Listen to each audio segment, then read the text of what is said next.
धृतराष्ट्र की बात मानकर विदुर पांडवों के पास आए। उनको देखकर महाराज युधिष्ठिर उठे और उनका यथोचित स्वागत सत्कार किया।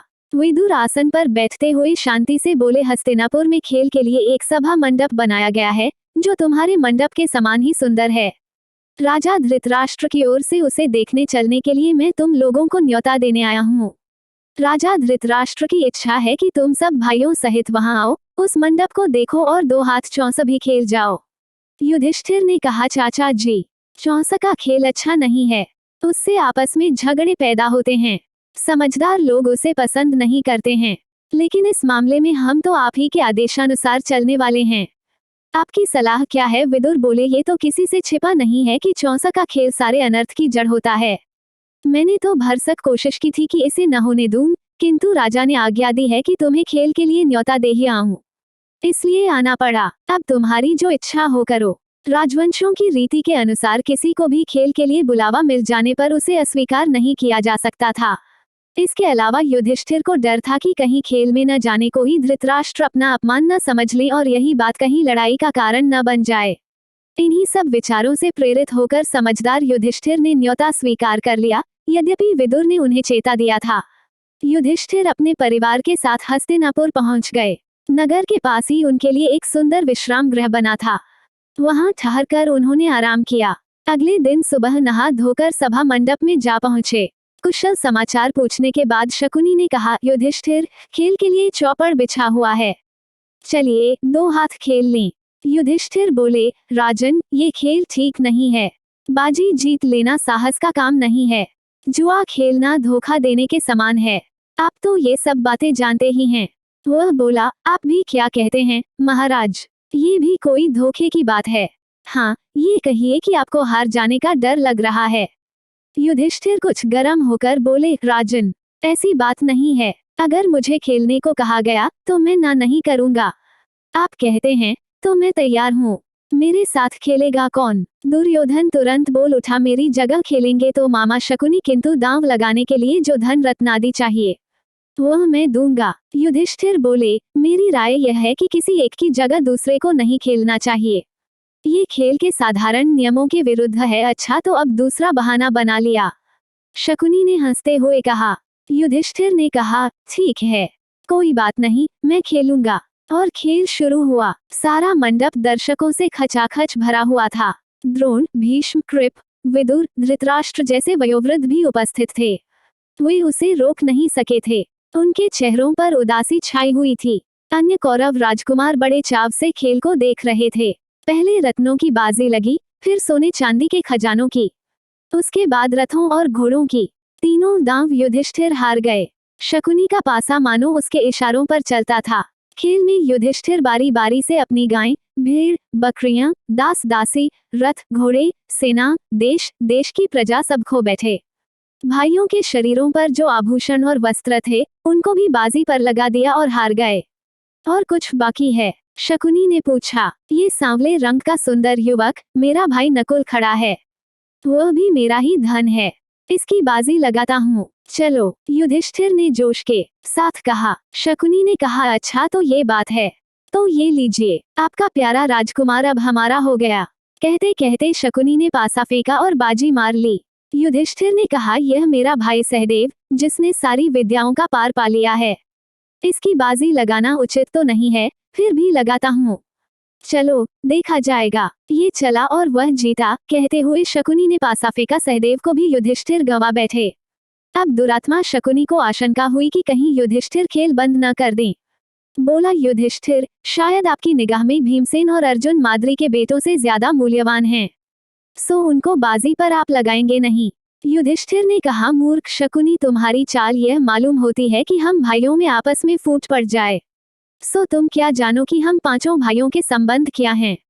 पराक्रम में जिसका कोई सानी नहीं है, उस अपने भाई अर्जुन को मैं दांव पर लगाता हूँ, चलो। शकुनी यही तो चाहता था, तो यह चला। कहते हुए पासा फेंका और अर्जुन भी हाथ से निकल गया। असीम दुर्दैव मानो युधिष्ठिर को बेबस कर रहा था और उन्हें पतन की ओर बलपूर्वक लिए जा रहा था। वह बोले, राजन, शारीरिक बल में संसार भर में जिसका कोई जोड़ीदार नहीं है, अपने उस भाई को मैं दांव पर लगाता हूँ। ये कहते कहते युधिष्ठिर भीमसेन से भी हाथ धो बैठे। दुष्टात्मा शकुनी ने तब भी नहीं छोड़ा, पूछा और कुछ। युधिष्ठिर ने कहा, हाँ, यदि इस बार तुम जीत गए तो मैं खुद तुम्हारे अधीन हो जाऊंगा। लो, ये जीता, कहते हुए शकुनी ने पासा फेंका और यह बाजी भी ले गया। इस पर शकुनी सभा के बीच उठ खड़ा हुआ और पांचों पांडवों को एक एक करके पुकारा और घोषणा की कि वे अब उसके गुलाम हो चुके हैं। शकुनी को दाद देने वालों के हर्षनाद से और पांडवों की इस दुर्दशा पर तरस खाने वालों के हाहाकार से सारा सभा मंडप गूंज उठा। सभा में इस तरह खलबली मचने के बाद शकुनी ने युधिष्ठिर से कहा, एक और चीज है जो तुमने अभी हारी नहीं है, उसकी बाजी लगाओ तो तुम अपने आप को भी छुड़ा सकते हो। अपनी पत्नी द्रौपदी को तुम दांव पर क्यों नहीं लगाते? और जुए के नशे में चूर युधिष्ठिर के मुंह से निकल पड़ा, चलो अपनी पत्नी द्रौपदी की भी मैंने बाजी लगाई। उनके मुंह से यह निकल तो गया, पर उसके परिणाम को सोचकर वह विकल हो उठे कि हाय, यह मैंने क्या कर डाला। युधिष्ठिर की इस बात पर सारी सभा में एकदम हाहाकार मच गया। जहां वृद्ध लोग बैठे थे उधर से धिक्कार की आवाजें आने लगी। लोग बोले, छी छी, कैसा घोर पाप है। कुछ ने आंसू बहाए और कुछ लोग परेशानी के मारे पसीने से तरबतर हो गए। दुर्योधन और उसके भाइयों ने बड़ा शोर मचाया, पर युयुत्सु नाम का धृतराष्ट्र का एक बेटा शोक संतप्त हो उठा और ठंडी आह भरकर उसने सिर झुका लिया। शकुनी ने पासा फेंककर कहा, ये लो, यह बाजी भी मेरी ही रही। बस फिर क्या था। दुर्योधन ने विदुर को आदेश देते हुए कहा, आप अभी रणवास में जाएं और द्रौपदी को यहाँ ले आएं। उससे कहें कि जल्दी आए। विदुर बोले, मूर्ख, नाहक क्यों मृत्यु को न्योता देने चला है? अपनी विषम परिस्थिति का तुम्हें ज्ञान नहीं है। दुर्योधन को यूं फटकारने के बाद विदुर ने सभासदों की ओर देखकर कहा, अपने को हार चुकने के बाद युधिष्ठिर को कोई अधिकार नहीं था कि वह पांचाल राज की बेटी को दांव पर लगाए। विदुर की बातों से दुर्योधन बौखला उठा। अपने सारथी प्रातिकामी को बुलाकर कहा, विदुर तो हमसे जलते हैं और पांडवों से डरते हैं। रणवास में जाओ और द्रौपदी को बुला लाओ। आज्ञा पाकर प्रातिकामी रणवास में गया और द्रौपदी से बोला, द्रुपद राज की पुत्री, चौसा के खेल में युधिष्ठिर आपको दांव में हार बैठे हैं।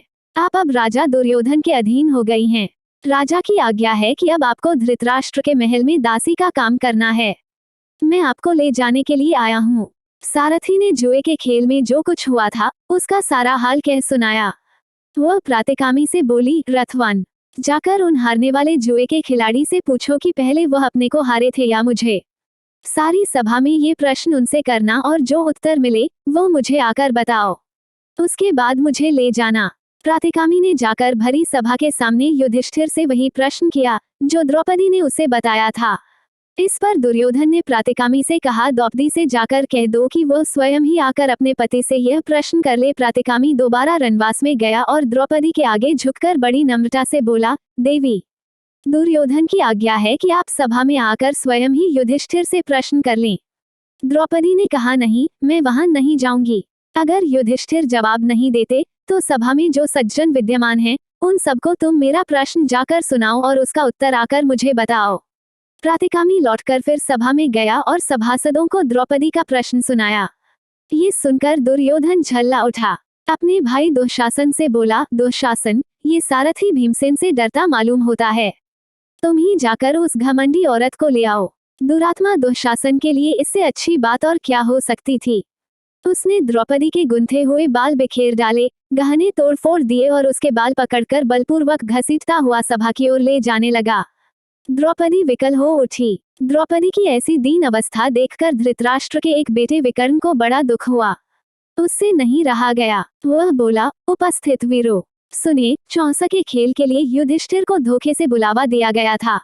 वह धोखा खाकर इस जाल में फंस गए और अपनी स्त्री तक की बाजी लगा दी। ये सारा कार्य न्यायोचित नहीं है। दूसरी बात यह है कि द्रौपदी अकेले युधिष्ठिर की ही पत्नी नहीं है, बल्कि पांचों पांडवों की पत्नी है। इसलिए उसको दांव पर लगाने का अकेले युधिष्ठिर को कोई हक नहीं था। इसके अलावा खास बात यह है कि एक बार जब युधिष्ठिर खुद को ही दांव में हार गए थे तो उनको द्रौपदी की बाजी लगाने का अधिकार ही क्या था। मेरी एक और आपत्ति यह है कि शकुनी ने द्रौपदी का नाम लेकर युधिष्ठिर को उसकी बाजी लगाने के लिए उकसाया था। लोगों ने चौसा के खेल के जो नियम बना रखे हैं यह उनके बिल्कुल विरुद्ध है। इन सब बातों के आधार पर मैं इस सारे खेल को नियम विरुद्ध ठहराता हूँ। मेरी राय में द्रौपदी नियमपूर्वक नहीं जीती गई है। युवक विकर्ण के भाषण से वहां उपस्थित लोगों के विवेक पर से भ्रम का पर्दा हट गया। सभा में बड़ा कोलाहल मच गया। ये सब देखकर कर्ण उठ खड़ा हुआ और क्रुद्ध होकर बोला, विकर्ण, अभी तुम बच्चे हो। सभा में इतने बड़े बूढ़ों के होते हुए तुम कैसे बोल पड़े? तुम्हें यहाँ बोलने और तर्क वितर्क करने का कोई अधिकार नहीं है। ये देखकर दुशासन द्रौपदी के पास गया और उसका वस्त्र पकड़कर खींचने लगा। ज्यों-ज्यों वह खींचता गया त्यों-त्यों वस्त्र भी बढ़ता गया। अंत में खींचते खींचते दुशासन की दोनों भुजाएं थक गई। हाँफता हुआ वह थकान से चूर होकर बैठ गया। सभा के लोगों में कपकपी सी फैल गई और धीमे स्वर में बातें होने लगी। इतने में भीमसेन उठा। उसके होंठ मारे क्रोध के फड़क रहे थे। ऊंचे स्वर में उसने ये भयानक प्रतिज्ञा की, उपस्थित सज्जनों, मैं शपथ खाकर कहता हूँ कि जब तक भरत वंश पर बट्टा लगाने वाले इस दुरात्मा दुशासन की छाती चीर न लूंगा, तब तक इस संसार को छोड़कर नहीं जाऊंगा। भीमसेन की इस प्रतिज्ञा को सुनकर उपस्थित लोगों के हृदय भय के मारे थर्रा उठे। इन सब लक्षणों से धृतराष्ट्र ने समझ लिया कि यह सब ठीक नहीं हुआ है। उन्होंने अनुभव किया कि जो कुछ हो चुका है उसका परिणाम शुभ नहीं होगा। यह उनके पुत्रों और कुल के विनाश का कारण बन जाएगा। उन्होंने परिस्थिति को संभालने के इरादे से द्रौपदी को बड़े प्रेम से अपने पास बुलाया और शांत किया तथा सांत्वना दी। उसके बाद वह युधिष्ठिर की ओर मुड़कर बोले, युधिष्ठिर, तुम तो अजातशत्रु हो, उदार हृदय के भी हो। दुर्योधन की इस कुचलता को क्षमा करो और इन बातों को मन से निकाल दो और भूल जाओ।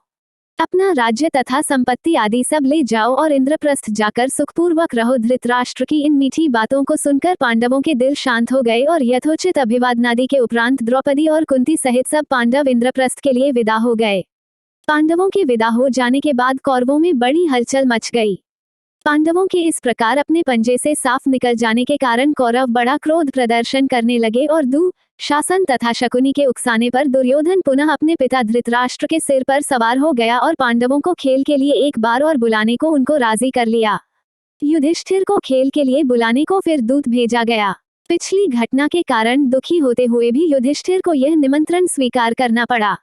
युधिष्ठिर हस्तिनापुर लौटे और शकुनी के साथ फिर चौपड़ खेला। इस बार खेल में ये शर्त थी कि हारा हुआ दल अपने भाइयों के साथ 12 वर्ष तक वनवास करेगा तथा उसके उपरांत 1 वर्ष अज्ञातवास में रहेगा। यदि इस 1 वर्ष में उनका पता चल जाएगा तो उन सबको 12 वर्ष का वनवास फिर से भोगना होगा।